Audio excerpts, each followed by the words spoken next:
en fait ushoboye guhinduka siko ushoboye guhinduka ndavuga ngo ubuhiriwe ubutomboye yishoboye guhinduka neza bien sûr guhinduka ni ikintu ugiye kuraba kenshi umengo ni ikintu abandi bantu bamye batugoza kuko umengo ifo ko duhinduka kubera tutameze nkuko abandi bashaka ifo ko duhinduka kubera kumbure tugora canke tuderange la société canke les gens autour de nous rero ugasanga umengo ikintu kijanye no guhinduka ni ikintu camye umengo ni nk'inkoba bagufatiye ko uteza guhinduka udahindutse ntitwakira udahindutse ntitugukunda udahindutse nta rukundo tukwereka nta kibanza tuza kuguha muri twebwe rero guhinduka ni ikintu kibishe kumva kenshi bakitubwiye wumva kibishe kumva parce que umengo ni ikintu camye kiza kukwinjirira hama ugaca usanga rero niyo usenga nutahinduka Imana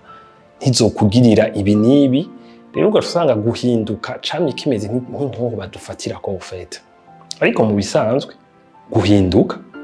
ni ubutunzi ni inyungu yacu twebwe ubwacu personnellement siko atawundi muntu ararinda kubijamo ufete kandi harimo ubutunzi bwinshi cyane yose kurusha uko tuvyibaza siko hariho ubutunzi bwa jewe d'abord bwo kumererwa neza kugubwa neza mugabo hariho n'ubutunzi bw'ibintu hari ibintu bidashoboka mu buzima bwanje nk'imeze ukomeze lo fait kuno munsi bidashoboka nuko mfise ukomeze ariko no kwevoluwa nomera ukundi kuntu vyo kumbure noshika no kubindi birenze ivyo maze gushika ko ubu uyahama guhinduka osini ni ikintu kizodufasha mu migenderanire yacu yose hari umuntu ashobora kukubwira ndibuka umuntu yigeze kumbwira agiragire mariage acambwira ngo watuka jewe ngo ndashaka gufata neza umugore wanje ngo gusinshaka mu vya bintu ngo vy'abantu bose ngaho usanga bafata abagore gutya na gutya gujive ngo ndashaka umugore wanje nzogire gutya ndamubwira nti ya ni cimviro ciza nti mugabo nibaza ko abantu bake bagira mariage basa umugambi wo gufata nabi abagore babo canke abagabo babo bubakanye ni mugabo ni washikini indani mu rugo ntibizoshoboka kutanga ico udafise umuntu atanga ico afise rero kugira icifuzo ciza ni vyiza ariko nimba ico kintu ushaka gutanga peut-être ndashaka kumuvaloriza kumuha agaciro kumwereka ko ari umuntu w'agaciro ndashaka kumukunda cane ndamuha urukundo ndashaka kumuha amahoro ndashaka kumufasha gutera imbere ndashaka kumbure n'ibintu byinshi wifuza mugabo ivyo bintu byose uriko uravuga ifo kuba ubifise nimba utabifise indani muri wewe ntavyo uzoshobora gutanga en fait uzotanga ivyo ufise kumbure na vya bindi uzi ko ufise bitari vyiza kumbura atana abantu bazi unyegeza nivyo uzotanga ugeze indani rero yaba mu rugo canke yaba kubana uzovyara canke ku kazi kw'ishuri mu bakolege mu bagenzi ahantu hose uruhira gutanga ivyo ufise kandi ntushobora gutanga ivyo udafise donc rero guhinduka d'abord ni jewe ndakeneye guhinduka kubw'ineza yanje pour mon bien-être ndakeneye nimba ari ahantu numva ntamerewe neza nimba ndahantu tukumburenda umuntu akunda kuba ashavuye kenshi nimba ndi umuntu akunda kuba afise kumbura umubabaro nimba ndi umuntu akunda kumva ko ubuzima bubishe nimba ari umuntu nkunda kumva ko ataco noshobora ataco noshikako nimba ndi umuntu nigaya nimba ndi umuntu ntikunda peut-être sinzi umuntu wese afite ibintu vyiwe muri we bitari vyiza kandi bitagufasha kumererwa neza rero guhinduka c'est important birakenewe vy'ukuri ko mpinduka siko ndabirakenewe ko haba changement kuko twese turiko turakura uko kurira aho kurira hariho hose societe ukuriramo haba muhira haba kwishuri haba mu babanyi haba ahantu hatandukanye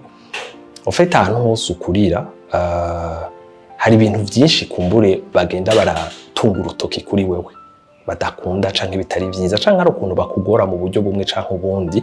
ugaca usanga rero kumbure mu bwana bwawe utaramenya ibintu vyinshi hari amasouffrance ufise muri wewe ajanye n'ivyo bintu kuriramo kumbure n'ingene bakuze bagucokoza kumbure n'ingene wakuze bakugaya muri ibi canke bagutuka muri ibi canke bagusuzugura muri ibi urashobora kutazi ubwenge bwinshi bwo mw'ishuri kumbure ugasanga bakubwiye kuri kijuju urashobora kuba utari umusportif cane ugasanga bamye bagutwenga hageze gukina n'abandi ingene bikunanira je sais pas hari abana batoyi urashobora gukura bakubwira yuko je sais pas ufite udutwe runini urumva canke ugakura bakubwira yuko sindabizi critique yari yose hama ugasanga rero ivyo vyose birasi ibintu bidevelopa muri wewe ama complexe kutiyemera kutikunda hari igihe ukurana n'umuvyeyi afise ishavu ugasanga aravuga amajambo mabi ugasanga ibintu akunda kugutuka canke ibintu akunda kukubwira ivyo vyose ni ibintu rero turi bato biza bikatwuzuramo bikatwicaramwo hama bikiinstara ugasanga naho abantu batakihari bababanyi canke babagenzi bo kwishuri canke abo bavyeyi canke abantu bose bagututse canke bakubwiye amajambo mabi naho batakihari ugasanga ivyo bitutsi vyarasigaye indani muri wewe ugasanga rero ni nkuko ni nk'iradio iguma isubiramo ni nka enregistrement wagize muri wewe rero wamunavyibwira batakiharura vyibwira nibwira wewe wenyine uti ntiwigire hatarazi ko wewe utazi no gukina umupira ntiwigire hatarazi ko wewe uteye gutya na gutya ntiwigire urazi nene usa wewe razigena abantu ko arakubona ivyo bintu byose rero birafise ukuntu bigenda ninko novuga ngo bigenda biramanyura ku munezero wawe wo kubaho urumva ubana navyo ugendana navyo bikagenda biramanyura ugasanga hari imyaka ugerako umengo urafise ukuntu quand même une partie de ta vie yamiri triste wamufise ikintu muri womengo ntumerewe neza nturi conscient ntuvyibuka ntuzi ko ari kubera ivyo bintu wibwira ariko ndashaka kuvuga ngo bifise uruhara runini biraparticipa cyane no munsi mu kukubuza amahoro no kukubuza umunezero no kukubuza kuryoherwa no kukubuza gukunda ubuzima no kukubuza kwihubahuka kwilansa mu bintu siko rero je muravuga nti personnellement muranibaza ni je nibaza ko nko guhera ku myaka 16 peut-être umuntu yarakwiriye gutangura gukora kuri ivyo bintu kuko byinshi ni binyoma ni waja muri societe ni waja mu bantu ni wazunguruka ni waja mu bindi bihugu ni wahora n'abandi bantu uzosanga kumbura umutwe wawe atari munini kurusha uwundi hama canke uzosanga n'abafise umutwe munini ufise amaso meza canke uzosanga naho udashoboye gukina umupira uzi ibiharuro canke uzosanga naho kumbura uzi kudandaza cane n'umuntu wa business naho utazi iki parce que mu buzima nta uzi vyose kandi nta uyoberwa vyose non plus siko rero buhoro uzosanga utari disqualifié nkuko wagiye uvyibaza utari petit utari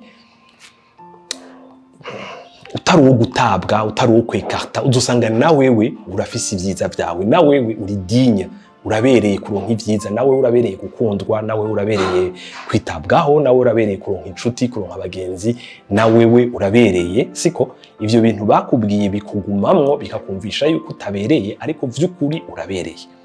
rero ico rero nk'ico kuri jewe niyo changement dukwiriye ya mbere gutangura gutravaya ko indani muri twebwe siko turakwiriye gutravaya kuri ivyo bintu kuko ni ibintu bikwica bikubuza amahoro ugasanga umuntu yabisazanye gushika ari mutama kandi waja kuraba ugasanga ivyo bintu ugiye kurinda ukecura ufise muri wewe sivyo babikubwiye mu bwana ariko ukoresheje ubwenge bw'uno munsi wovyiga usanga atari ivyo c'est juste kutigeze usura kuvyiga ko ukuze uri mu bundi bwenge rero turakeneye guhinduka d'abord turakeneye guhinduka indani muri twebwe kugira tumererwe neza parce que dufise guhinduka abantu benshi bakunda kwihenda guhinduka baca bashaka guhindura ariko sico kizu bwa mbere ikizu bwa mbere ni changement y'indani guhinduka indani muri wewe kugira umererwe neza kugira ugubwe neza kugira hama ica kabiri na cone urakeneye guhinduka kugira ushike ku bintu kugira ube efficace kugira potentiel yose yawe ikurimwo siko ibintu Imana yashize muri wewe ofite parce que burya umuntu wese ari ngaha kwisi nimburi ngaha kwisi quelque part washizweho n'Imana Imana ntigira nabi ntirema nabi urafise potentiel urafise ibintu biri muri wewe urafise ingabire ziwe ushobora kubizi canke utabizi hari n'abarinda bava kwisi atavyo bigeze bamenya ariko burya umuntu wese arafise ibyiza biri muri we kandi bishoboka n'abantu mubona bakora ibibi byinshi cyane nuko ariyo kote ba developye ariko burya barafise ibyiza byinshi cyane Imana yashize muri bo kandi bashobora gushikako siko rero na wewe ukeneye guhinduka muri sense d'abord gukira ivyo vya mbere ivyo bagushizemwo ivyo bakubwiye kukuntu bagushize hasi kukuntu bikakuvamo hamwe gatangura ukaraba rero cette fois-ci ivyiza biri muri wewe kuko ivyo vyiza bizogufasha gutera imbere ivyiza biri muri wewe bizogufasha guhura n'abantu bagufasha baguteza imbere peut-être canke mukorana ibintu bizima biguteza imbere ivyiza biri muri wewe bimeze nk'ingabire irakwega parce que iyo umuntu afite ingabire turabakarero gasanzwe tumenyereye ingabire yo kuririmba par exemple abantu bafite ingabire yo kuririmba abantu barabiruka inyuma barabarondera baragira iki kubera iki si kubera bakunda uwo muntu nuko afite iyo ngabire, umuntu adafite iyo ngabire ntibomukurikira en fait, mais kubera ko n'umunsi bamukurikira kuko ukuririmba kwiwe kimurimwo kiduha kugubwa neza twebwe, siko? Rero na wewe urafise ibintu muri wewe biha abandi bantu kugubwa neza, urafise ibintu muri wewe vyo rendre service abantu, urafise ibintu muri wewe bifise ivyo vyofasha n'ivyo vyogira abandi bantu. Rero na wewe mu bisanzwe, siko? Urabuzuranya ivyo bintu muri wewe, ushobora kuba utabizi ukiyaza ngo urabesha je nta ciza mfise, ngo urabesha je no menga ndakubwiye nta muntu numwe atagira iciza muri wewe, nta muntu numwe muri we atagira ingabire kanaka, nta muntu numwe Imana yaremye, siko? Adafise ikintu kiri special agipresence au monde akizanye mu bantu kitogira ico gifasha, siko? Rero na wewe rero niyo nindi kote yo guhinduka, kuko ushobora kuba kumbure warananirwa mu ishuri cyangwa ugasanga nkuko nabivuze warananirwa sport cyangwa ikindi kintu ugasanga wibwiye ngo ntaco maze, je sindi capable, je sindi gutya na gutya haya, mais uribeshe kuko abahinga bavuga ko hariho sorte y'ubwenge zishika 8, siko? Rero urashobora kuba utari uwahatari mu vyo mu ishuri, urashobora kuba utari uwahatari mu vyerekeye sport, ariko ukaba uwahatari mu bindi bintu byinshi bitandukanye muri ayo masorte y'ubwenge bwose bubaho, kandi gwawe uyimenye ukayikurikirana ukayidevelopa. D'abord biraryoshe kuba uri kudevelopa ikintu kizima kikuryohera, ikintu cawe ni cawe nyene ukirimo urumva kugikunda, urumva kuryohera. Donc rero turakeneye kuja muri iyo changement nayo kugira twitore, twimenye, tudevelope ibintu vyiza, kubera yuko navyo nyene biraturyohera kubikoreramwo, kubigenderamwo. Ugiye kuraba nka Messi akina umupira neza, bon je sais pas trop vya football, muce mwaza ndi contre Ronaldinho akina umupira neza, mugabo naho bamwaminiye nahembwa amahera menshi, naho mumwemera, naho abantu baza kumurama umupira, uwa mbere vyabanje kuryohera gukina umupira niwe, siko? Donc nteka arabikora juste kugira mwe mu mukunde cyangwa kugira ronka ayo mahera gusa, no, ni passion, biramuryohera, siko? Rero natwebwe muri ubwo buryo turatora ivyo dukunda bituryohera, hama kagire n'igihe navyo ubwavyo bigirira akamaro abandi bantu, tugira ico tubafashije tubaryohera mu buryo bumwe canke ubundi, hama kagire n'igihe bitangura kukuzanira aussi le matériel bikwinjiriza, siko? Rero nico ni gikorwa naco dukwiriye kujamwo, nico gituma ndiko ndavuga ngo le changement irakenewe, guhinduka biri ngombwa, guhinduka harimo ubutunzi bwinshi. C'est comme si nobabwira erega guhinduka ntugiriwe ube uyundi muntu utari, ahubwo ivyo wahuye navyo nivyo vyakugize utari, ariko sino wari umuntu mwiza. Rero guhinduka no gusubira kuhotruva uri wa kwere, uw'Imana yaremye mu bisanzwe ameze neza, siko? Rero nivyo nikindi gikorwa, si ibintu vyuka du jour au lendemain ngo ndavyutse ngo bongo passion yanje niyihe ngo ndavyutse ngo no, urafata umwanya, bisaba umwanya. Rero kura bisaba umwanya, ni vyiza kuvyitwararika hakiri kare, ni vyiza kubijamwo hakiri kare, bigikunda kumbura ukiri muto naho nyene ni vyiza cane gose, kugira ngo ukugenda urakura ugende wevundiwa uja mu bintu siko? Hama ica gatatu nko nakivuze ni ikintu kijanye n'imigenderanire, siko? Ntuzokwigisha abana bawe kuba muri passion nawe atapassion nimwe wigeze ujamwo quelque part yawe, siko? Iyo umuntu ari muri passion yiwe arafise joie de vivre, urafise umunezero udegaja, ufite umuntu aryohewe kubaho, siko? Nta muntu numwe atifuza yuko niyataha mu rugo iwabo ataha hariho umupapa canke umumama afise joie de vivre. Birabishe gutaha mu rugo hari umumama mengo sinzi ivyo yabaye, c'est lourd, biraremereye no kubana bawe en fait, siko? Birabishe gutaha mu rugo umupapa mengo sinzi, bakunda kuvuga ngo inzuki zamuriye en fait, uravyumva? Umenga imisi yose ni probleme, araba amakosa gusa, atora amakosa, avuza amajambo n'ibintu, uravyumva? Birabishe, siko? Rero ni byiza guhinduka no kwitora kugira uryoherwe, basuryohe nawe mu rugo rwawe, baryoherwe kukugira. Biraryoshe kuronka umupapa nkawe, biraryoshe kuronka umumama nkawe, biraryoshe kuronka umugabo nkawe. Umugore wakavuga ati vraiment afise umugabo aryoshe vraiment, siko? Umugabo wakavuga ati je mfise umugore aryoshe vraiment, siko? Abana bawe bakavuga gutyo oya, siko? Ku kazi bakumva ko umenga usivye hari ikintu kibuze uno munsi, kubera iki non seulement akora akazi neza, mugabo présence yiwe irafise ikintu yaporta mu kazi, siko? Abagenzi bawe même chose, apana ko vyabindushika abantu ngo arashitse, uravyumva? Araje la journée umunsi uratanga kubiha, siko? Rero urakeneye kumera neza, kugira guhinduka kumera neza, kugira ugire imigenderanire myiza n'abantu, kugira ngo ugire ico waporta mu buzima bw'abantu. Si ivyo vyonyene uzosanga ufise akamaro kenshi, ni waryoha, uzosanga hari abantu benshi bakize mu mutima kubera wewe bize kuryoherwa kubera wewe, bize kumererwa neza kubera wewe, bakize ama complexe yabo peut-être kubera wewe, babaye valoriser na wewe kuko uzi gutanga ivyo bintu bizima vyiza. Donc en bref, biri important ko duhinduka, kandi guhinduka ni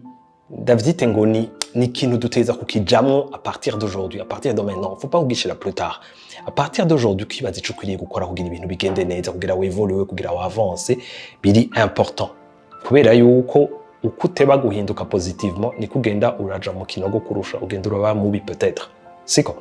Donc rero ni ikintu dukwiriye kwitwararika. Hama ikindi kintu guhinduka nabonye sakabuto bafyonda mu munsi umwe gaco hinduka, sakabuto bafyonda mu munota umwe gahinduka. Ni ibintu birasaba umwanya, birasaba travail, birasaba kubandanya, birasaba kugira iki. Rero vyiza ubitangura hakiri kare. Hari abantu babigerageza batevye, ariko nabo ntaco kizima bagerageza, c'est ça qui est essentiel. Mugabo twese twari dukwiriye kubijamo hakiri kare, surtout umuntu akiri muto, et surtout les jeunes. Utabitanguye ubu uya, hari ibindi bikwinjiramo utabizi, hari ibindi bibi bigenda biza utabizi. Buhoro buhoro ukazusanga warakomeretse, buhoro buhoro ugasanga hari ukuntu usigaye uri inzigo, buhoro buhoro ugasanga umuntu w'ishari peut-être, buhoro buhoro ugasanga umuntu buhoro buhoro ugenda urabiha utagize attention. Siko rero no kuvyitwararika hakiri kare, hama Imana idufashe twese guhinduka neza, tugende turatera imbere, tugende turaryoha, kandi tugende turaba umugisha pour les autres.